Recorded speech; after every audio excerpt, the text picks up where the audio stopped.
매일 성경 묵상을 돕는 해설 가이드입니다. 안녕하세요. 묵상 코치입니다. 함께 읽고 나눌 말씀은 열왕기하 2장 15절에서 25절까지 말씀입니다. 하나님께서 예고하신 대로 엘리야는 엘리사와 50명의 제자들이 보는 앞에서 하늘로 사라집니다. 엘리사는 엘리야의 외투로 요단강을 가름으로써 하나님께서 그를 엘리야의 후계자로 인정하셨음을 알게 해줍니다. 하지만 엘리야의 승천에 대한 예고를 들었던 선지자의 제자들은 엘리야의 승천을 믿지 못하고 엘리야의 시선을 찾겠다고 나섭니다. 15절에서 18절을 보겠습니다. 15절에서 18절은 엘리야의 시체를 찾는 선지자의 제자들의 모습입니다. 엘리야가 승천할 때 요단 건너편에 있던 제자들은 엘리사가 엘리야와 동일하게 외투로 물을 가르고 돌아오는 모습을 보고는 엘리야에게 임한 하나님의 영이 엘리사에게 임했다라는 것을 알게 되었습니다. 그러자 그들은 엘리사 앞에서 엎드리고 경배하며 최고의 경의를 표현합니다. 이전에 엘리야에게 가졌던 경외심을 엘리사에게 보인 것입니다. 강가에 있던 50명의 제자들은 엘리사가 엘리야의 확실한 후계자라는 것을 증언해줄 증인이 되었습니다. 그런데 16절에서 보면 제자들이 엘리사에게 엘리야의 시체를 찾을 수 있게 해달라고 간청합니다. 이들도 강 건너편에서 엘리야가 해오리 바람에 휩쓸려 하늘로 올라가는 것을 보았지만 엘리야가 하늘로 올라갔다는 것을 믿을 수 없기 때문입니다. 이들은 여호와의 영이 하늘로 올렸다가 엘리야를 중간에 던져버렸을지도 모른다고 의심한 것입니다. 상식적으로 살아서 하나님이 계신 하늘나라에 들어간 사람이 없기에 의심한 것입니다. 하지만 이들은 선지자의 제자들로 선지자들이며 엘리야나 엘리사처럼 하나님의 계시를 받았음에도 불구하고 하나님께서 엘리야를 통해 보내신 마지막 기적을 믿지 못한 것입니다. 하나님께서 엘리야를 살아있는 상태로 하늘에 올리신 이유는 바로 이런 믿음 없는 세대에 하나님의 권능이 얼마나 큰지를 알려주기 위한 것이었습니다. 제자들의 이런 모습은 엘리야와 엘리사가 살았던 시대가 믿음을 잃어버린 시대였음을 보여줍니다. 이들의 믿음 없는 요청에 엘리사는 사람들을 보내는 것을 허락하지 않습니다. 하지만 선지자의 제자들은 엘리사의 말을 듣지 않고 엘리사가 당황스러울 정도로 강하게 요청하였고 엘리사는 할 수 없이 허락합니다. 하지만 이들이 보낸 50명이 3일 동안 찾았지만 엘리야의 시신은 찾을 수 없었습니다. 용사 50명이 3일 동안 찾았다라는 것은 그 근처를 철두철미하게 수색했다는 것이고 역설적으로 이는 엘리야가 정말 하늘로 올라갔다는 것을 증명해 주었습니다. 허탕을 치고 여리고로 돌아온 그들에게 엘리사는 자신의 말을 믿지 않고 듣지 않는 것에 대해 책망합니다. 이를 통해 우리는 엘리사가 진정한 엘리야의 후계자로서 진실한 말을 하는 선지자라는 것을 알게 됩니다. 19절에서 22절은 나쁜 물을 고친 엘리사에 대한 내용입니다. 19절에서 언급되는 성읍은 여리고로 여겨지는데 18절에서 엘리사가 여리고에 머물고 있다고 말하고 있기 때문입니다. 하루는 성읍 사람들이 엘리사에게 와서 성읍의 위치는 좋지만 물이 나빠 땅이 소산을 내지 못하는 상황이라고 하소연합니다. 땅이 소산을 내지 못한다라는 것은 곡식이나 가일 등을 키울 수 없다는 뜻입니다. 여리고가 이렇게 곡식이 자랄 수 없는 저주의 땅이 된 것은 예전에 여호수아가 여리고를 정복할 때 내렸던 저주를 기억하게 합니다. 여호수아는 여리고를 건축하는 자는 여호와 앞에서 저주를 받을 것이라 저주했습니다. 이 저주에도 불구하고 엘리사 당시에는 여리고 성읍이 건축되어 있었고 사람들이 그곳에 살고 있었지만 물이 안 좋아 예전과 같은 영화를 누리진 못하고 있었던 것입니다. 이에 엘리사는 새 그릇에 소금을 담아서 가져오라고 명령합니다. 여기서 새 그릇은 부정한 것을 접하지 않는 정결한 것이며 소금은 부패와 발효를 막는 기능이 있기에 죄를 받거나 저주를 제거하는 기능이 있다고 여겨졌습니다. 즉, 이 두 물건은 어떤 과학적이거나 양리적 작용을 위한 것이 아니라 여리고에 내려져 있던 저주를 죄의적으로 제거하는 데 사용되는 상징적 물건들입니다. 엘리사는 이 물건을 들고 물의 근원으로 가서 소금을 그 가운데 던지며 여호와의 말씀을 전달합니다. 그는 여기서 여호와의 영이 임한 이후 처음으로 여호와의 신탁을 전했습니다. 여호와께서 물을 고쳐주셨고 다시는 죽음이나 열매 맺지 못하는 일이 없을 것이라고 말씀하십니다. 이것은 여호와께서 여호수아 때 여리고에 내리셨던 죽음의 저주에서 해방해 주신다는 의미입니다. 하나님의 사람인 엘리사의 능력을 믿고 그에게 나아가 여호와의 도우심을 구하는 이들에게 여호와께서는 자비를 베푸시고 그곳에 내렸던 저주를 풀어주신 것입니다. 하나님은 하나님의 능력을 믿고 겸손히 나오는 자들에게 은혜를 베풀어 주시는 분입니다. 여기서 하나님께서는 오직 말씀으로 성읍 하나를 살리는 놀라운 능력을 보여주셨습니다. 이 이적은 모세가 나뭇가지를 던져 마라의 쓴물을 단물로 바꾼 것과 유사합니다. 이 이적은 그 순간에만 효력을 발휘한 것이 아니라 영구적으로 그 물을 고쳤습니다. 본문은 엘리사의 말처럼 고쳐졌고 오늘까지 이르렀다 말합니다. 엘리사의 말처럼 고쳐졌다는 것은 엘리사가 참 선지자라는 것을 인정한 것입니다. 여호와 이름으로 예언한 것이 그대로 이루어지면 그는 참 선지자로 인정되기 때문입니다. 그러므로 이 사건은 엘리사가 사람들에게 참 선지자로 인정받는 사건입니다. 23절에서 25절은 자신을 대머리라고 놀린 아이들을 죽인 엘리사의 내용입니다. 이 사건은 앞의 사건과 대조됩니다. 엘리사는 여리고로 떠나 베델로 가는데 그는 엘리야와 함께 왔던 길을 거슬러 가고 있었습니다. 베델은 산지에 있었기 때문에 여리고에서 베델로 난 길을 따라 올라가야 합니다.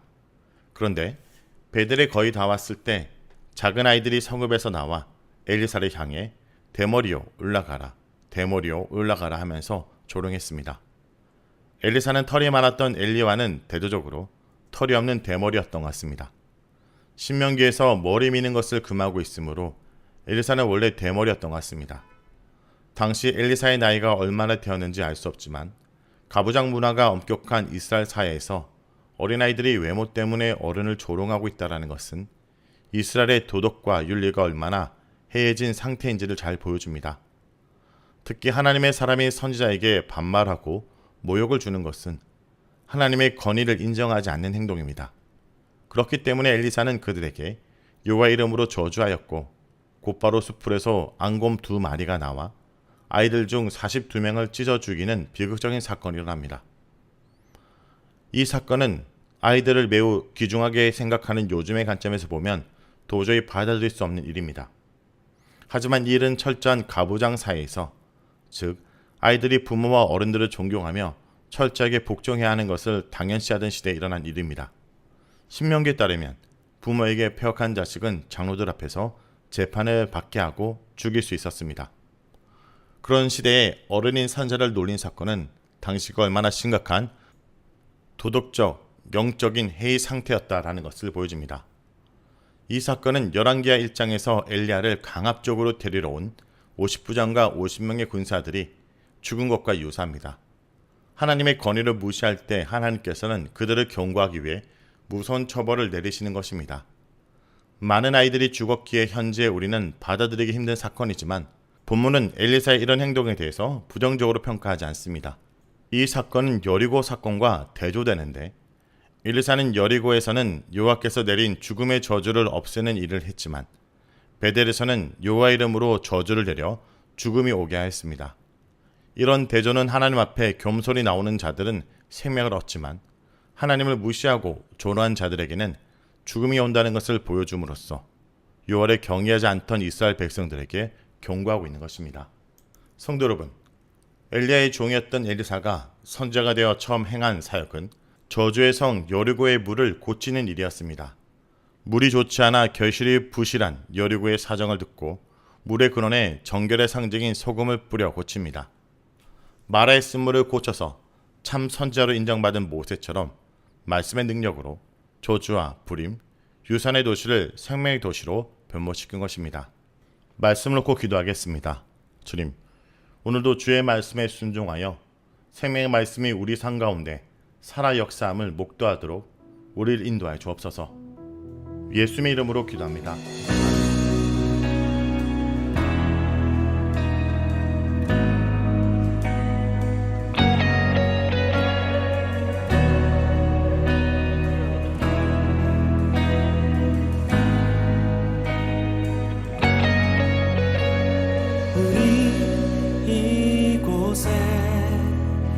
끝까지 남겠네. 주의 보호하심 통해 이루어지네. 우린 이곳에 끝까지 남겠네. 주의 보호하심 우리 통해 이루어지네. 주의 공의 하늘로부터 온 땅을 가득 채우고 주의 공의 강같이 흘러 자유를 얻게 하시네. 주를 위해 나의 삶을 드릴 때 어둠 속에서 주님의 빛보리라. 주의 공의 하늘로부터 온 땅을 가득 채우고 주의 공의 강같이 흘러 자유를 얻게 하시네. 주의 공의 하늘로부터 온 땅을 가득 채우고 주의 공의 강같이 흘러 자유를 얻게 하시네.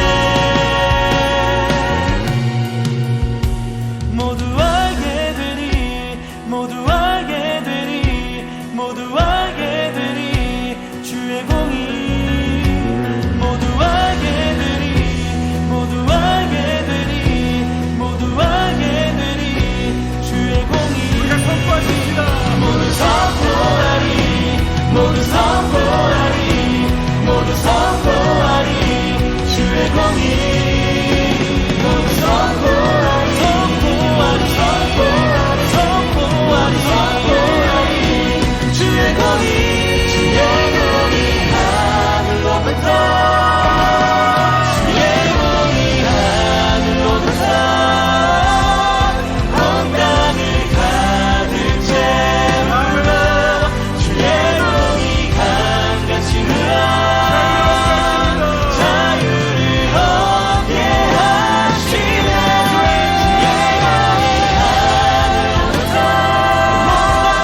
온 땅을 가득 채우고 주의 공의 강같이 흘러